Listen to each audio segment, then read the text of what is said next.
myself and thank all of you for coming. My name is Brianna Sittler. I'm in charge of the Kaleidoscope events, of which Kat being here is one. She's our visiting artist or artist in residence. And I just want to introduce Catherine C. Bennett. She's an artist, designer, illustrator, and a writer. And she teaches something called the Saturday Morning Drawing Club, which is, she's done little mini classes for many of our students this week. It's been amazing. She's been an illustrator and artist for over 30 years.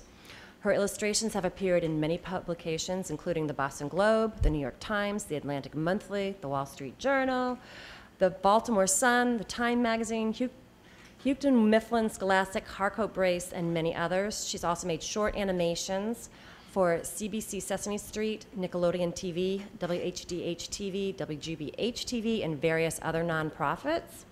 Her work has been exhibited in shows in Boston, New York, Montreal, and Tokyo.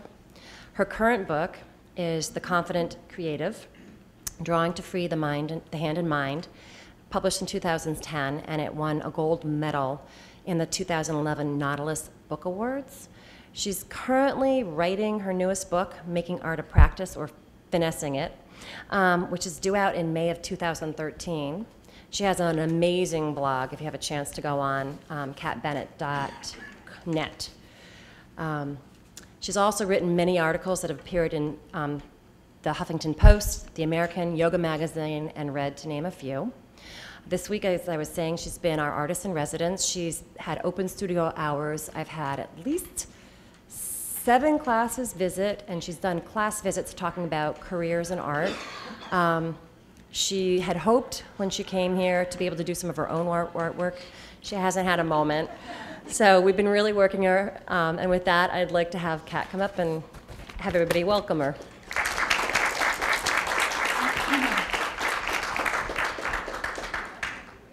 Well, thank you so much. I have had the best week here. This is a great place. I want to first thank Brianna for inviting me here. It's been fantastic. I want to thank all the students who've come to my classes and really put themselves out. They've just been great. The kids here have so much openness and willingness to try things that they haven't tried before. I'd also like to thank Suzanne Strempik-Shea, who's, I believe, a writer in residence here in the spring and offers a writing class and is a wonderful writer and has been kind enough to recommend me to come here.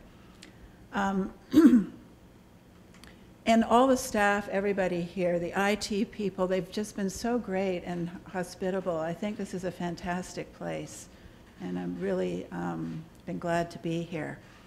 I'm going to give a little talk about my career, such as it sounds much more glamorous than it actually has been, but thank you for that. I have had all those clients, but it's when you put it together that it sounds so nice. But it's been fun, and I want to talk a little bit about my story, because I know there's some young people here, and sometimes one person's story can offer ideas for another story, even whether or not you're going to be an artist.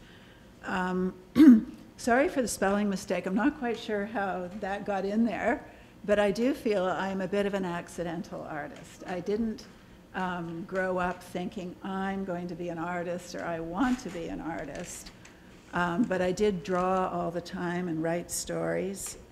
And when I got to high school, I thought I could go possibly to art school, but I thought then I would have to spend the rest of my life flogging myself as an artist. So I have spent the rest of my life flogging myself as an artist without the benefit of having gone to art school. I started my career at Woolworths at the age of 11. That's why it's such an accidental career. I was in, I used to get about 50 cents allowance when I was a kid and go up to Woolworths every couple of weeks to buy something. And one time I was there, I spotted the art department of Woolworths, and they had all these paintings of horses on black velvet and everything, and I'd never been to a museum or didn't know anything about art, and I thought these were absolutely fantastic, so I bought a pad of paper and started drawing them. And the manager came down the aisle and said, "What are you doing?" And I was sure we were going to get booted out. But he said, he asked if he could look at them and said, "Wow, these are pretty good. I'll pay you $5 to come next week and sit in front of the store and bring customers in by drawing out in front of the store." And I don't think he really thought it would bring customers in. I think he was really just, giving us a little pat in the back. But I never forgot that, and I thought, wow, I'm really good as an artist. And wow, it's really easy to make money as an artist. Little did I know. This is a picture of me as a kid. I think it's around this time, and I think it's really important for us as creative people to remember who we were as children. Obviously, I was a very serious child, and I've had to remember that as I've gone through my career because, you're competing with a lot of other people in this world, and some of them are very serious, and I had to always remember who I was. This is my major influence in my art career is comic books. I was a devoted reader of comic books in my childhood, which really dates me. I don't think they make them anymore. But I love the graphic style. I just get lost in the graphics of comic books. And I still love I love Japanese art, the very graphic kinds of art. I loved pop art. So this is a thread that goes through all of the work that I do. I decided against art school and went to McGill University where I studied English literature and art history. I love both words and images, and that seemed like a way of indulging both of my passions. And I thought when I got out, maybe I would try to be a filmmaker, that would be a way of combining both of those things. After I got out, I went to London and worked in a pub for a while, and I made these watercolors of people that I'd seen in the pub. And they're not very sophisticated, but at the same time, they're not terribly realistic or realistic at all. And this is what I took with me. I hadn't had any art instruction at all in my entire life since 9 years old, except for one class in which I did this little drawing. And I decided I wanted to work more than anything else at the National Film Board of Canada in the animation department, to combine my love of images and words. And these are the pieces that I took up there, not really realizing how naive I was. And so the way I got the job wasn't really from the work, but because I phoned him every week for 4 months until finally he said, "Okay, come on in." This is Norman McLaren, a great film innovator who I was very privileged to work in the same building with, and who really inspired me with his love of innovation. Oops, I've just lost the... So I got to, do a lot of script writing. These are some illustrations from my early efforts at script writing there. And I stayed at the Film Board for 5 years and eventually found that animation was, in those days, all hand-drawn, very labor-intensive, and a little bit too slow for my personality. So I decided to be a freelance illustrator, and I did some freelance short films, animations for many years afterwards for Sesame Street and so forth. So I left to become a freelance illustrator. I eventually, this is my very first illustration. Again, you can see I wasn't very accomplished in my drawing or whatever, but on the other hand, I think they'd never had anyone show up at the office looking for work as an illustrator who was so unaccomplished. So they were very kind to give me this illustration work. But I got $500 for this, which way back in the 1970s seemed like a fortune. I thought I'd made it, you know, and when I hadn't seen this for many years, it still reflects my feelings about life, that people wear a lot of over-decorated bathing suits and carve out their own turf. Meanwhile, the little kid is playing perilously close to the crocodile. I started getting also a lot of advertising work, which also paid $500 for each one of these drawings. So again, I was like, you know, cool.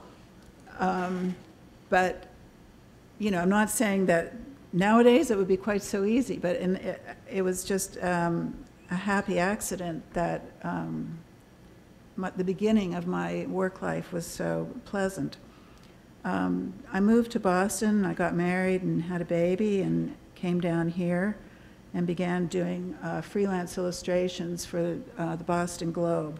I did an awful lot of those. I worked for them for about 5 years doing that. Most of them were fairly, you know, silly. But I really enjoyed that and felt that in a way it was my mission to just do lighthearted work. Sometimes I got a little bit more serious. This was for a book review, the author V.S. Naipaul. And then in time, my style became a little more sophisticated and graphic, and I learned to draw a little bit better, and was lucky that I was paid to do that. And then, you know, the flow of work and life changes as the economies change and so on. I started doing a lot of work for children, illustrations that appeared in books, educational books mostly, and some of this led to doing animations for very short animations for Nickelodeon TV also. So again, my graphic style very much like the cartoons that I loved, the comics I loved as a child.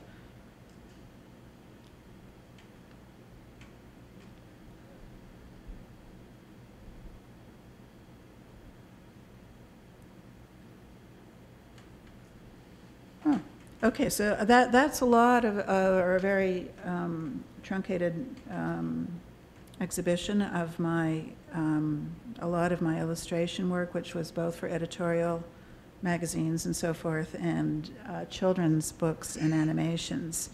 A friend of mine started putting on art shows, and I started participating in them maybe about 10 years ago, and started doing a lot of paintings that reflect, it was an opportunity to do my own thing and to do work that reflected, you know, what my experience told me about life and what I wanted to communicate in ways that I wasn't able to do as fully as an illustrator of other people's writing. So this is like, you know, don't get discouraged, you can always change your do. And this is, I've got a deep interest in, you know, life being peaceful and harmonious and the world being peaceful and harmonious. And I kind of believe with Gandhi that we need to be the peace we want to see in the world. So I came up with a lot of these peace tea things where I had the idea we should all drink this in every day. And this one is about if you act immediately on inspiration, you're a genius. I believe that. And this one is, you know, think about the kind of shoes you want to wear, you know. If where do you want to go? I mean, you know, so wearing, this one is, yeah, it's just sort of saying that you can go anywhere you want to go. It's up to you, and just making a joke that it's the shoes you put on. Your decision. This one is, the Mahatma Gandhi Hat Company. And this model, I invented a bunch of different models of Mahatma Gandhi hats so we could keep peace on the mind. And this one is See Beyond Disputes. I can't read it all. Irritations, anger, fear, and the inevitable differences and disappointments to the oneness of all. So, you know, pointing the way to the fact that we're all part of the same thing. And this hat, if you wear it, facilitates kindness to oneself and others. And then I did a lot of small paintings also. These were from a series called You're Not Alone, that were part of a bigger universe. There's always something floating around us. And these also. And I guess about 6 years ago, I started teaching art to adults, which I absolutely, totally love and adore. To see the things that people have done is just one of the deepest pleasures I think I can imagine, and I've decided in my next incarnation I'm going to be an art teacher. But I decided to write a book about my experiences teaching adults to draw, and this is the book. Oops, well, I missed the book, but anyway. I don't know how I get to that one. There. And so the basic premise of the book is everyone can draw, everyone is creative, and drawing can really liberate our spirits and our creative energies. This is one of my students' drawings. I absolutely love it. She is a great inspiration to me. She was so nervous when she came to the class that all of her drawings had wiggly lines. Her hand was shaking so badly, but she really inspired me. And she's gone on to have a one-woman show and all this stuff, just doing wonderful stuff. So I think it's not about getting it right, it's about being yourself. And I think mistakes are often wondrous. You know, people think that drawing needs to be, you know, about getting things absolutely right, but I think it is about just being yourself. These are all the images, or some of the images in my book. We can allow imagination to carry us away. We're all beautiful, and we can appreciate each other. This is a wonderful artist in Boston. And we all have something to say. We're going to do it in different ways, and all these artists are so different from each other. We've all been different places. Sometimes we're just recording the places that we've been and how we feel in those places. We'll all encounter obstacles on our creative paths, for sure, and it's a journey, good to remember. Yeah, here's another one we can choose to carry on. That's my yoga teacher. She did that painting. And I think everything beautiful we make matters. Even if we're just beginning, this is another one of my students, had never done anything. She was in her 60s, had never done anything before, but I love it. And I think we discover our own beauty making art and the best of ourselves. And then we can see where it goes. So that's my presentation. Does anybody have any questions?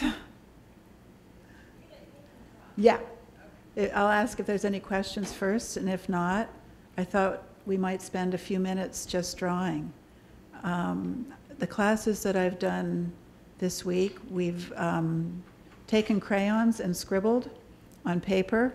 I meant to get some music out, and I can run to the room and get the music. But if you start to scribble and just play around with your crayons, it's sometimes not easy to do that. Just feeling free to, some people are starting, that's great.